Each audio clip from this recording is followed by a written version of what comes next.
If you like this video, please give it a thumbs up and hit the subscribe button as well as the bell to be notified of future videos.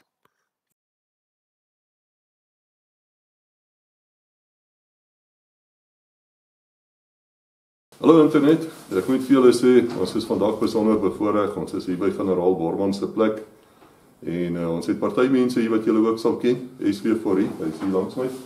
SW sê hallo. Hi internet, hallo crowd. Julle sal SW onthou as die spesmagte saam met Joor, hy het in die begin baie lank gepraat en sy boek natuurlik het baie goed verkoop. Maar as julle nog steeds die boek soek, hy is beskikbaar. Dan ons generaal Borman, generaal. Dankie, is heerlik om saam met julle te wees. En daar aan die ander kant het ons vir Morney. Morney, wie is jy? Hoekom is jy hier? Ek is 'n baie goeie vriend van Boris. Ek is 'n ou support spesmagte. Ek is in 7 mediese bataljon groep. Wel, dis fantasties. Ons hoor net goeie dinge van 7 medies. Generaal, wat presies wil ons vandag oor praat? Koos, dis 'n baie interessante situasie wat ontwikkel tans en die invloed wat dit het op veral moderne oorlogvoering. Dit is waarop ons dalk 'n bietjie moet stil staan. En dan vra ek aan die einde die vraag of daar werklik ooit 'n rooi gevaar was. Want ek sien nie die magtige Russiese rooi beer nie. En dan die ekonomiese invloed wat dit op ons land het. Dis ver van ons af, maar ons kan nie glo dat dit ons ekonomie so ernstig raak nie. Maar dit is 'n baie interessante situasie en 'n onmenslike situasie aan lewensverlies en verlies aan geboue en eiendom en infrastruktuur wat daar plaasvind. Ek dink ons moet dit net bietjie in oënskou neem. Baie dankie. Dis wat ons dan gaan doen. Ek gaan nou die ander twee vra om te gaan stap aan die veld. En dan kan ons rustig en vrede hierso werk. Daai geluide wat julle hoor is die honde, hulle probeer die generaal red hierso van ons af. Maar kom ek wys julle sy uitsig en dan julle lekker jaloers wees. Nou ja, kyk mense, dit is hoe 'n plek moet lyk as jy wil bly in Afrika.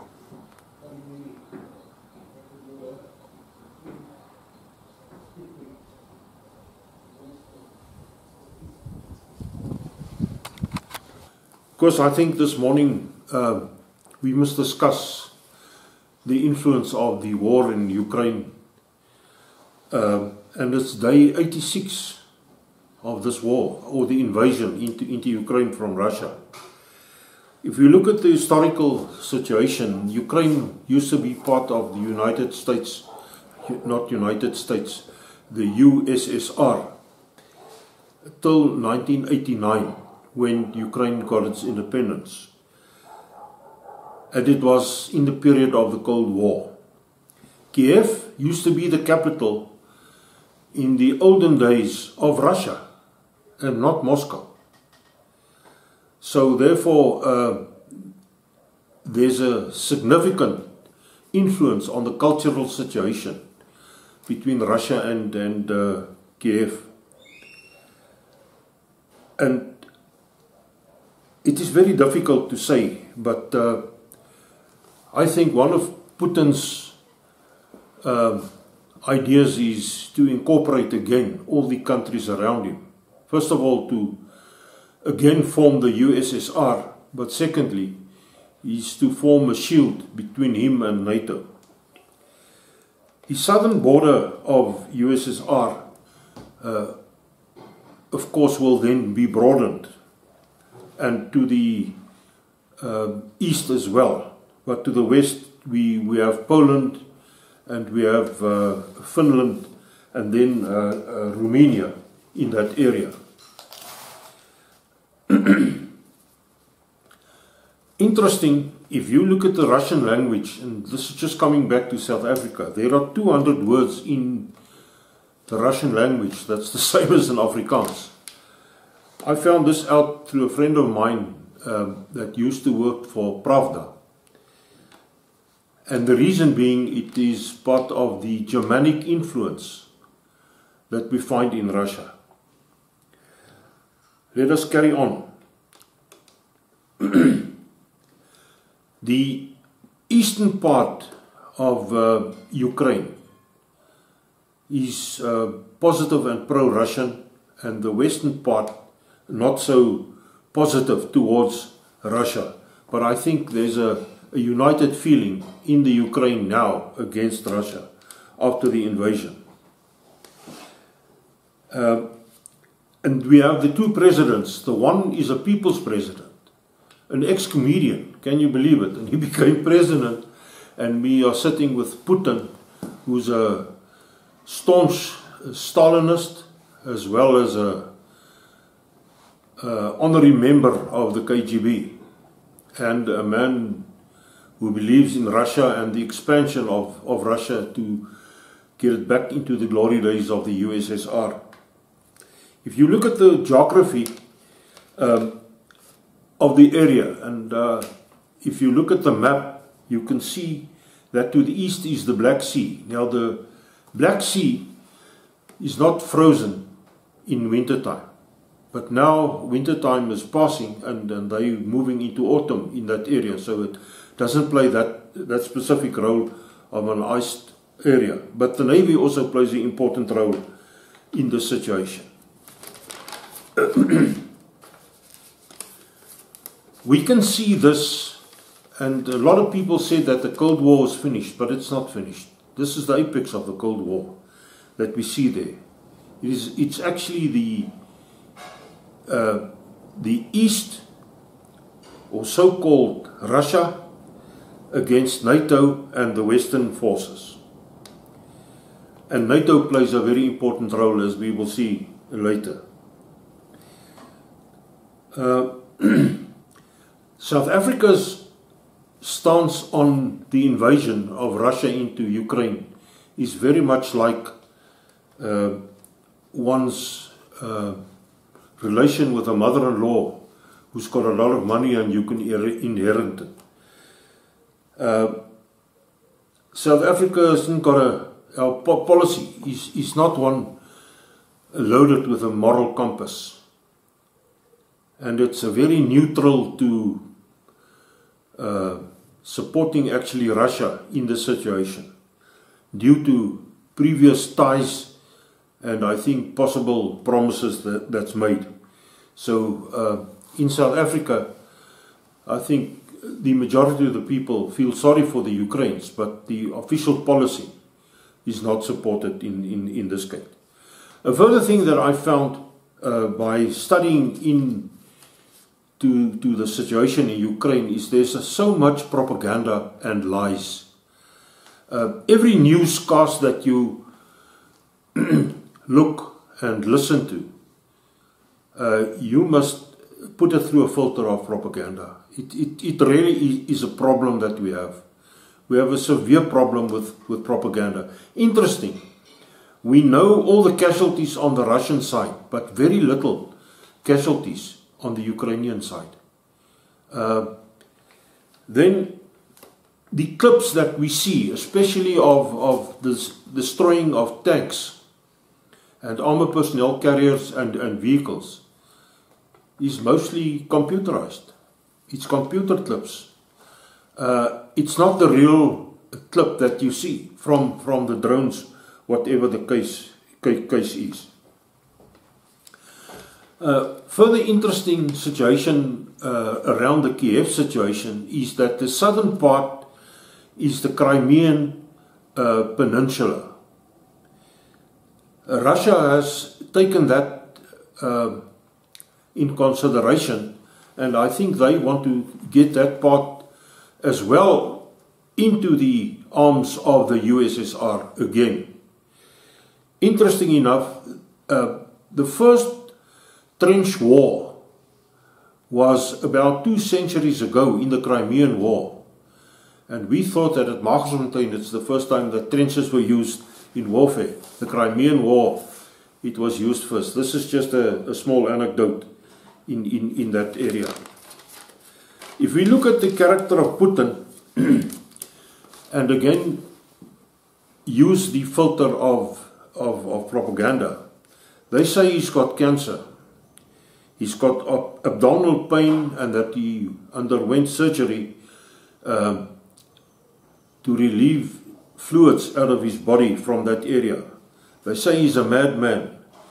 He's he suffers from schizophrenia. He's a tyrant, and they compare him with Hitler. The specific moustache just under the nose. And then Parkinson's disease. Also again, Hitler suffered from Parkinson's disease. We would never know the real illness of this man, and according to the media, he's a pathological museum. And a lot of stories about coups that are taking place, and that his generals are opposing him. But I'm telling you here today, Putin is a strong man. He will not tolerate and deal with coups and generals who want to oppose him. Again, going back to history, the same happened to Hitler. I mean, that is how Rommel was sentenced to death by Hitler and given a cyanide pill to drink. So history is repeating itself there. We also learn of the bad morale of the Russian troops. Again, the morale of the Ukrainian troops is high because they defend their country, and that's a binding factor in their country, as well as a positive role that the president and the politicians play. A lot of generals have been killed, and these are facts, and the generals have got to be up in the front to control the troops, and they are part being killed in the crossfire and the firing against them. We learn of desertions, we learn of the troops that were redeployed from Syria to come and help and fight on the Ukrainian front. So this shows you that there is a problem. Statistics, and again, the filter of propaganda. A third of the Russian force has been annihilated. If you look at, and these are real clips of tanks that are destroyed and armored personnel carriers, as well as vehicles with radar and electronic equipment and logistical vehicles, one can think that it's a very big blow to Russia. I mean, there are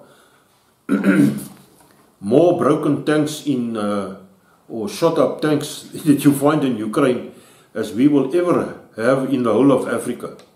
And that's, of course, supporting from the Russians and the Chinese and whoever. But a third of the force is gone. The 17th Tactical Group, I found last night some interesting information, but that whole tactical group was annihilated. Russia has got an economic situation that is very bad for them. They even stole wheat, the wheat crops in Ukraine, which proves to me there's a food shortage in Russia, or they predict a food shortage. They lost many in the war. They lost money, and their economy is really down the drain. But remember, Russia is a strong nation, and they have the resources. Last night as well, we received news that the drive to Kedron was also worn off by the Ukrainians, and that's of course on the way to the Crimea Island in the south.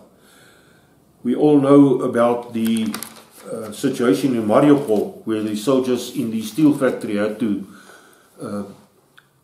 give up, and well, I mean the rest is all known in the situation. 200 aircraft, Russian aircraft, were already lost. Many tanks and armored personnel carriers and artillery vehicles, as well as guns and so forth. And they say the losses on the Russian side is about 28,300. Now this is what we could gather out of the statistics from the media. Again, remember the filter of propaganda. Very interesting if you look at the weapons that they use. I want to say on the tactical field, there's a change in warfare. The shoulder anti-tank and anti-aircraft weapons that are all supported from the West is really a win-win situation for the Ukrainians. Because if you look at anti-aircraft, they used to be in positions that they could pick up by air photos or visual reconnaissance. But around any corner that you can get, there's a guy with a shoulder anti-aircraft weapon. And the same applies to anti-tank weapons. It's not that a tank, the best thing is a tank must fight a tank. But if you go into an area, either built up or a rural area, and around every bush or corner there's an anti-tank weapon, your tanks are going to suffer. You cannot predict all these things. The West have also supported them with a lot of drones, and here I come to a game changer in the war, the drones. The Americans supply them with a switchblade drone. It's in a tube, and once it gets forced out of the tube, it forms the wings like a switchblade from a knife. And it's also operated with one man only. And the role of drones is a very important game changer, as I said, because the soldier now can use that for target indication. If he can fire his mortars or artillery, he's got a drone in the air, he can adjust his target right onto the target. And this is how many of these logistical vehicles were annihilated in the situation. Also, it gives you the tactical advantage of reconnaissance. You don't have to have an aircraft in the area, a manned aircraft that you can lose pilots. You just send up a drone and you can see what's going on. Drones have changed the tactical battlefield for the future. Nuclear. I'm not going to embroider on the possibility of nuclear, because I'm sure that Mr. Putin knows if he uses strategical nuclear weapons, Moscow will be annihilated. Putin has threatened Britain that he can demolish them with nuclear by the press of a button. But there are other countries that also have the nuclear capabilities that will retaliate. And he knows that Moscow will be flattened. But this doesn't counter tactical nuclear heads on artillery or mortar positions, mortar ammunitions. This could also cause a chain reaction and a problem. He's already used phosphor in the artillery or mortar rockets that he used, or the rockets. And obviously, especially in a built-up area, it causes a big fire. But the shoulder-operated anti-tank and anti-aircraft weapons shows you that the possibility of 200 aircraft and many tanks, I cannot give you a statistic on how many tanks have been destroyed, is possible. And that's also a game changer in the situation. On the economical situation, we in South Africa are out of cooking oil, or paying a higher price for cooking oil, because I didn't realize this before the war, that most of our cooking oil from sunflower seeds are imported from Ukraine. The same goes for wheat, which is a staple diet for everybody, and even feed for cattle and goats. The gas situation, it's not applicable to South Africa, but for Europe. They received a lot of gas from Russia. That has been stopped. And okay, they are now going into spring in the Northern Hemisphere. And then, of course, oil. I'm talking about crude oil from Russia is a problem. They've got to find it elsewhere, and the price goes up. I mean, just look at our petrol price, and then you can see what the situation is. Then an interesting situation that occurred is the expansion of NATO. Finland and Sweden have decided to join NATO. Previously, they were very neutral towards Russia because they are on the border with Russia and in the area of influence of Russia. And NATO are gaining members. Another interesting situation is that China gave Putin rather a colder shoulder by not supporting his effort and being very cold neutral. So this is a very interesting phenomenon that we sit with. Russia is not gaining allies. I think he's losing allies in this situation. Now, there are two burning questions. The one is, when is this war going to stop? This is a war of attrition, and I think it will still be a long time before we have a peace or a ceasefire situation there, because politics is overwhelming the situation. And although Putin might not be 100% fit, he's not going to crack at the moment. And secondly, the situation of nuclear. And I think the whole world is watching this with anticipation. I don't think we need this chain reaction. Of course, as I said, this is a war to follow. Very interesting. My emphasis is on the tactical situation, how the theater of war on the tactical field has changed. But the loss of lives and infrastructure is going to be a big problem.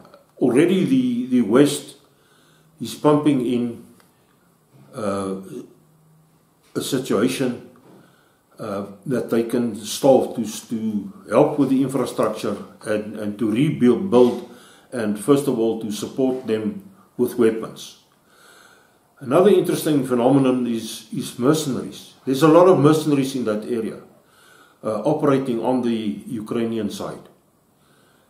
But time we'll have to wait and see what happens. Of course, thank you. Are there perhaps any questions? You know, so I was thinking what will happen one day if I say to you I have no questions. General, do you think that this war could have been prevented if NATO were not moving eastwards towards Russian borders all the time, despite their undertaking not to do so? Of course, yes. I mean, Putin's fear, in my humble opinion, was the expansion of NATO, and that he's been surrounded by NATO countries. I think that's a problem. I think diplomacy could prevail if the West went to him and said, listen, do not do this, we will not be a threat to you. I think that's the problem. But I think to send diplomats to Russia, or the American president, or the UK's prime minister, I don't know whether that would help. Putin is in a very difficult position. He has got political problems that we can't neglect, and he had to do something. It's a very difficult situation to pinpoint down, but you had to keep face, and that's one reason why I say it's a war of attrition. Putin will have to keep face. If he loses here, if he withdraws, or his whole effort collapsed, it's going to be very difficult. Of course, if we go into our recent history of occupation of areas, despite the reason for that, look at Vietnam, look at Iraq, look at Afghanistan, where the Russians in the 80s and early 90s evacuated there. But this is not the same as on their border. with Russia. So I think he's going to stay put. Well, I live in Europe, as you know, sir, for the time being. And in Switzerland, they are testing the air raid sirens. And they are also making huge efforts now to clear the bunkers, which is below every building. But the people in Europe are not wanting a war with Russia, despite what the politicians are doing, because they're not military speaking in any place to actually confront Russia. I don't think Germany even has one division which they can field. And that's a major NATO country. So now my question to you is, what is the chances of a full-blown World War III breaking out there? Because of the West pumping weapons into Ukraine all the time. They've already taken, the Russians, taken an area as big as the entire UK within the first month. And they're not going to stop. Russians do not mind taking losses. They never did in the past. So if we keep on expanding and pushing the bear, as is happening now with Finland and Sweden suddenly wanting to join NATO, it's not to say they will, because Turkey is blocking them. There's all sorts of things happening in the background. What is the chances of this happening, going into a full-blown World War III? And should this happen, sir, where will South Africa be, being part of BRICS and on the side of Russia, come what may? Where does that leave the Afrikaner? Because I'm thinking back of the history in the Second World War. First of all, I think the trigger for the Third World War will be the atom bomb, strategic nuclear. That will force the countries to open up and to open that suitcase with the red button. Should a full-scale war, meaning NATO, all the allies, that's Europe, UK, speaking broadly, and of course America. And if Russia goes to a full-scale war, obviously he will come and collect from his interest in Africa, and obviously support will come from South Africa due to the present political situation. That could be a game changer. And I really pray and hope that this will not happen, because the Third World War, how many people is going to outlive that situation? Because now it's all gates are open, and it is a problem. But you're saying to me it's strategic nuclear weapons. You keep on using that word strategic. I take it to mean intercontinental ballistic missiles. With MIRV warheads, which will spread. That's right. One missile can spread to several. That's right. Now we have something called tactical battlefield nuclear weapons.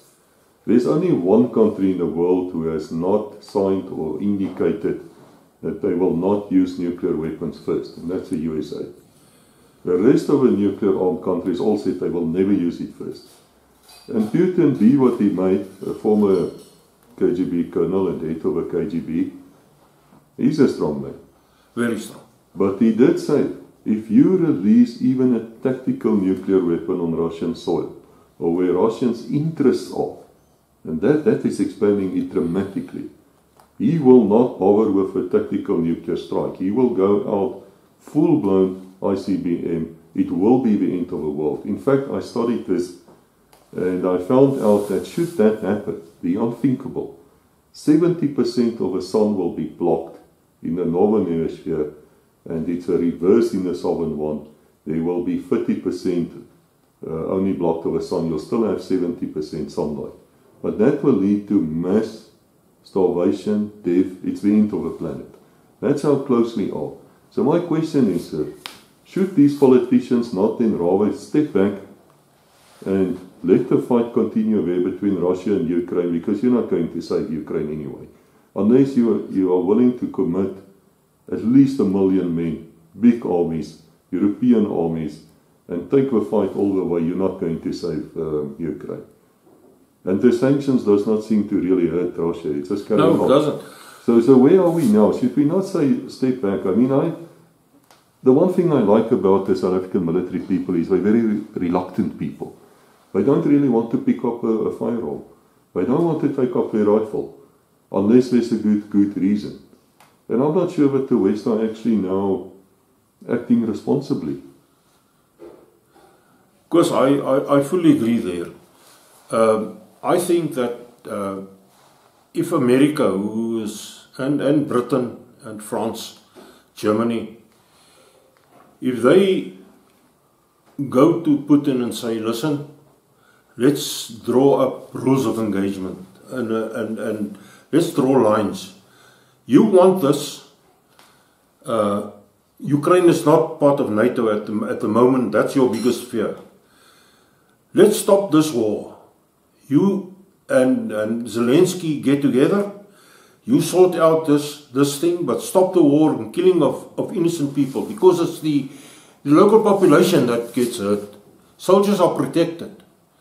Okay, they also have casualties at a great scale on both sides.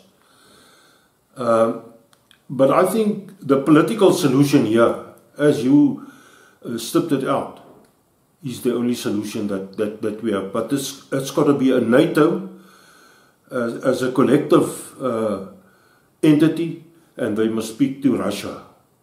And then there must be certain lines made, because we cannot allow or afford, as you correctly pointed out, a retaliation on the intercontinental nuclear strikes. We cannot allow that.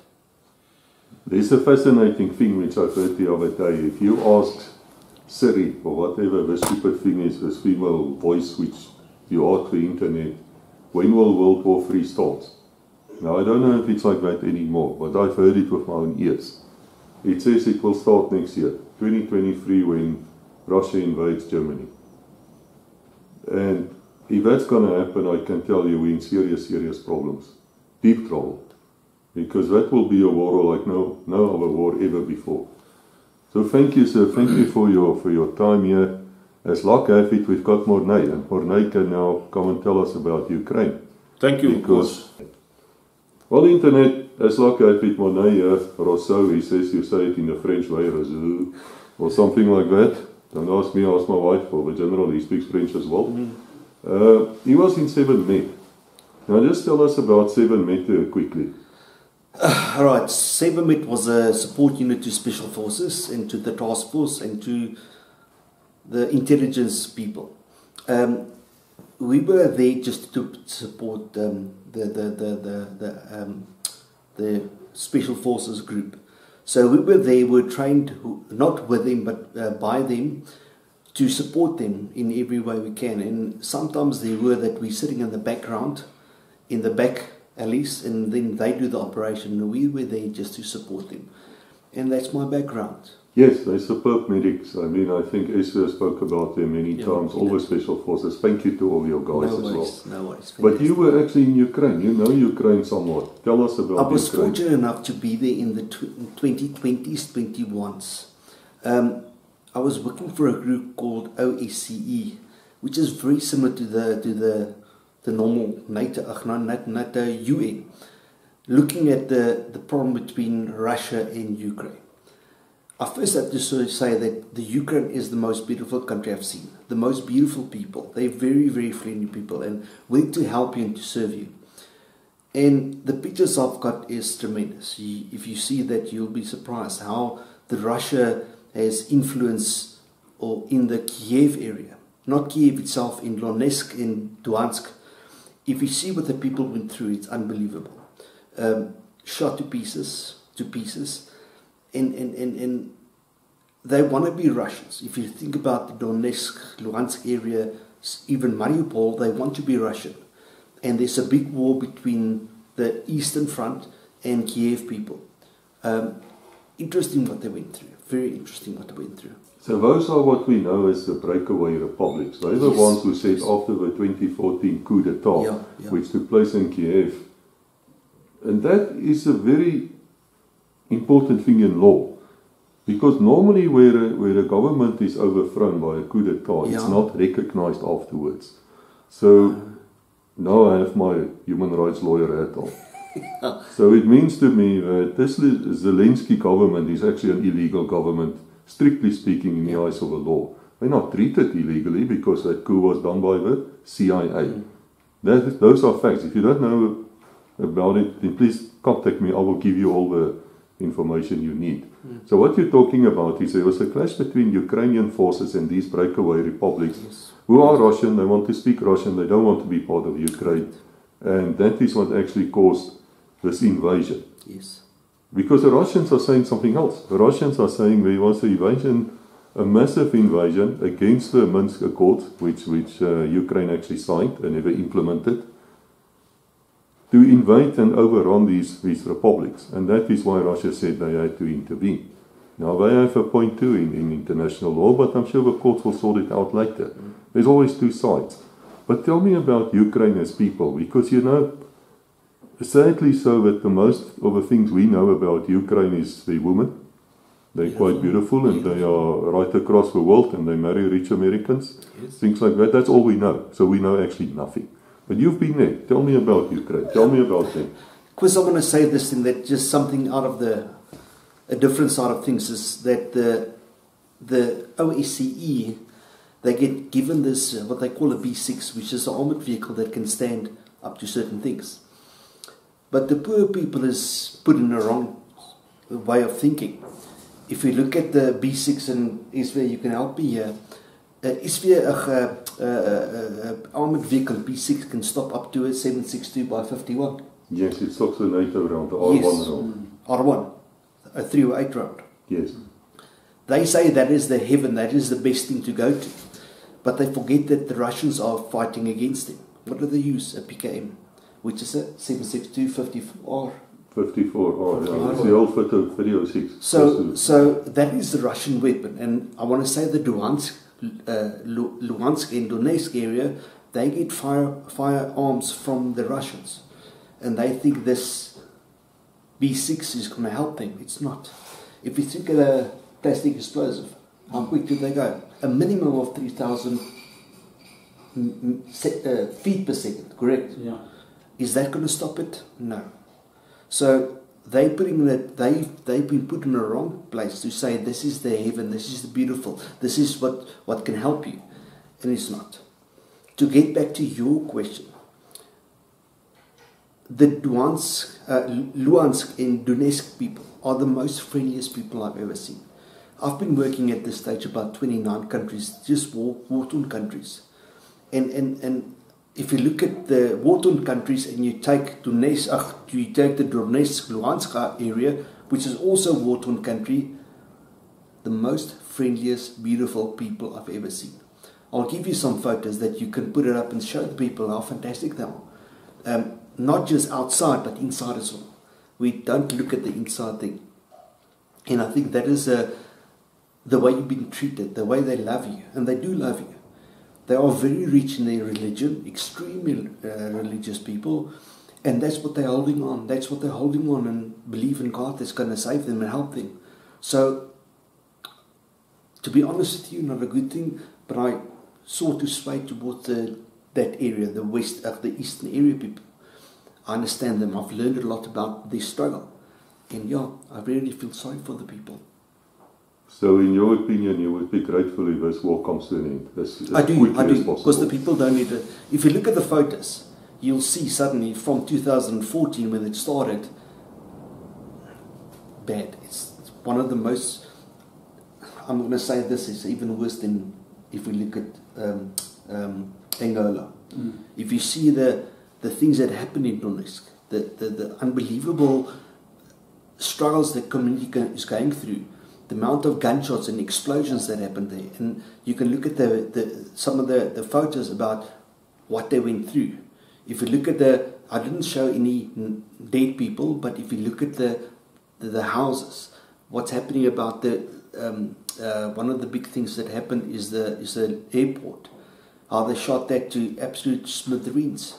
If you look at that photos and what happened to the buildings, it's unbelievable. This is one of the things which is actually fascinating to me. I should have asked the General, but now I've got you here. But he's sitting there in the corner, you know, Exactly. we can actually show you. He's sitting right there watching us. Right. And there's SV as well, they're all grinning here at us. What I really want to know is, the American way of war is shock and awe. I mean, you've been in many countries, so they would have flattened the entire area of Ukraine by now in the first few hours. Yeah, for sure. First few days. Russia's not doing that. So they're taking a lot more losses than they would have and could have if they've followed the Western doctrine. What's behind that? Why is Russia not using that type of doctrine? Do you know? To be honest with you, Chris, is that I've seen just the Russian people supporting those people in Donetsk and Luhansk. They were just supporting them. They did have drones. I saw a lot of drones going up from both sides. Both sides. Now you must remember, what I've seen is the Luhansk people against the Kiev people. And what the Kiev people are doing to those people, their own country, is terrible. It's really terrible.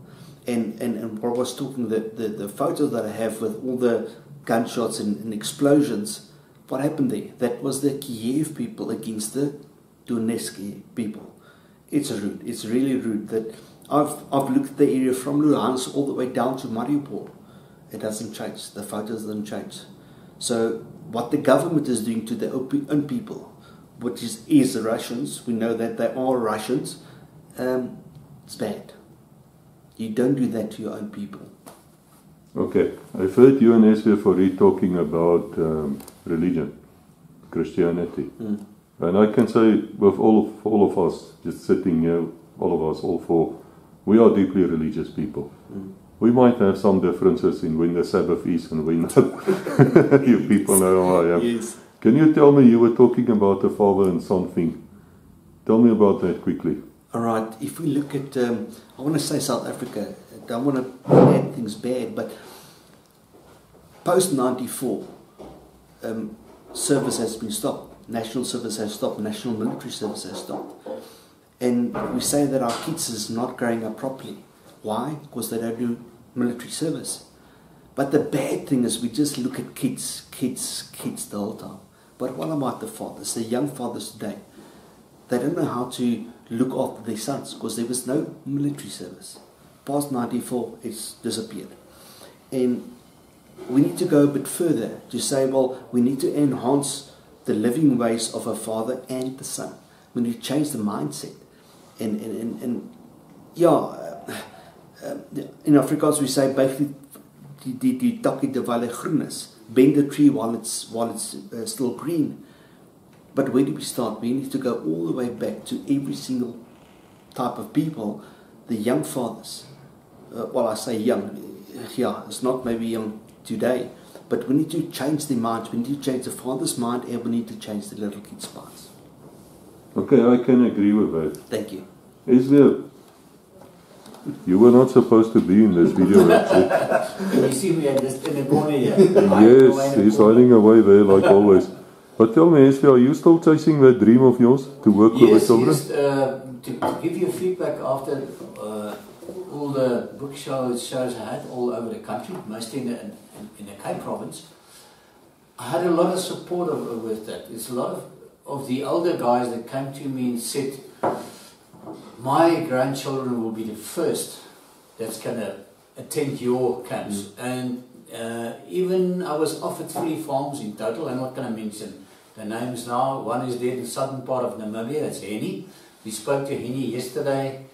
Beautiful place he's got there right next to the Orange River. So that is becoming a reality. There is funds released by God. There will be funds released by God to start this, not in Pretoria, Joburg, but on a national level. And to roll it out, kids, primary school, secondary school, gap year, and then of course, like Borman said, we must look after the young parents, the broken families. So this is not going to be about money making. This is the last thing in this whole exercise. It's about applying back in our youth. And I've got 10, 11 professional people already that bought into this. So we're ready. Well, Internet, This was really unexpected. We didn't expect to talk to these other two as well. I almost said clowns, SB4E and Mornay, Rousseau. And the General, thank you, sir. Thank you for all of you. Thank you for your inputs. I know it's one of those things which we can argue about, but let's not argue about things. Let us pray that there come peace, and that what we think is going to happen in terms of hunger in the next year or two, that it will not happen. But that is God's will, and that's where I will leave you. Thank you to all of you, and God bless.